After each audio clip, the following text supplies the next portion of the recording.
Ate Roda at Casey na isahan ni Rina, grabe nakakagulat ang improvement ni Rina. Isang magandang araw po sa bawat isa po sa atin, huwag niyo po sanang kalimutan mag-like sa video kong ito. Maraming salamat din po sa walang sawan niyong pagsuporta sa mga channel nila Kuya Val Santos Matubang at kay Kalingap Rap. Naku, grabe na talaga improvement ng ating Prinsesa Rina. Ayon pa kay Ate Roda, may napapansin siya kay Rina, na kapag may ibang tao daw sa bahay niya ay nagseselos si Rina. At ayaw niyang may kaagaw siya sa atensyon ni Ate Roda.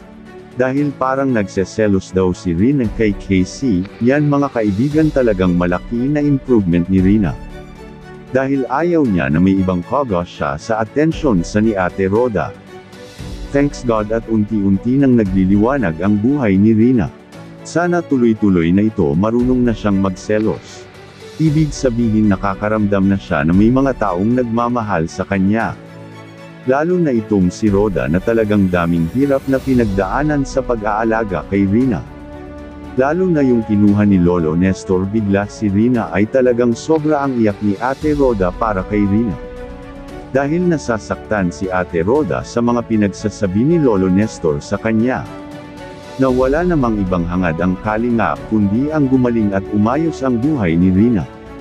Tapos parang lumalabas pa na kaya ayaw daw ipa-vlog nila Kuya Val si Rina dahil napabayan daw ito. Ngayon Lolo Nestor, anong masasabi mo na malaki na talaga improvement ni Rina sa pangangalaga ni Ate Roda? Ito nga nakakaramdam na ng selos kay Casey dahil gusto niya walang ibang kaagaw sa atensyon ni Ate Roda. At ayon pa kay Ate Roda, sobrang napaka-dal-dal ni Rina, di tulad noon na nasa pangangalaga sa Lolo Nestor niya, ay palagi niyang inaatake sa paninigas at di nakakausap ng mabuti.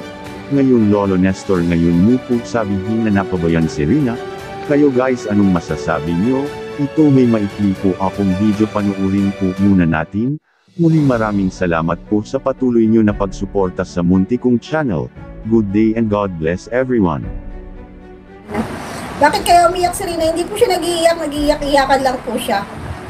Pinakausap ko nga po, sabi ko pag may masakit magsabi kung anong nararamdaman. Yan po kasi minsan ay gusto yung magpapalambing, ano yung tawag nito? Parang siya, nagpapapansin. Yun. Gusto niya kasi yung attention isa sa kanya. Ayan. So pinausap ko po, sabi ko pag may masakit ka, pwede magsabi ka. Kapag may nararamdaman ka, sabi ka. Ayan. Wala naman daw kung masakit. Nagpapapansin natin like kanila, kinausap ko nga. Sabi ko, kung gusto mo kumain, baba ka. Nagpapabebe yun. Nagpapabebe, Ma'am Lorna Jose. May ano talaga siya, may ganun na ugali yung nagpapabebe. Yung ganung niya. Kaya kailangan, kung makikipagkwentuhan ako kay Casey, kailangan kasama siya. Yan kasi ano siya, yung parang magpapabebe siya, gano'n. Nagpapabebe po yan sa'yo ate, ibig sabihin gustong-gusto niyang nilalambing mo siya. Yung gano'n nga, Paloma. Kaya nga kinausap ko na naman siya na ate ba yun si Casey, sabi ko gano'n. Masarap kaya may ate, sabi ko gano'n. Nandiyan kasi si Casey, baka na nagsisilos. Opo, may gano'n siyang ugali, Ma'am Dolores Pinyon. Meron talaga siyang ugali na nagsisilos pag nandito. Nagpapababy yan si Rina sa'yo. Yun nga po, mama, kailangan kausapin. Or baka nagsisilo siya kay Casey. Mabuti na, mag-performance ko na baga siya kasama. Kabisado ko na talaga yung ugali niya.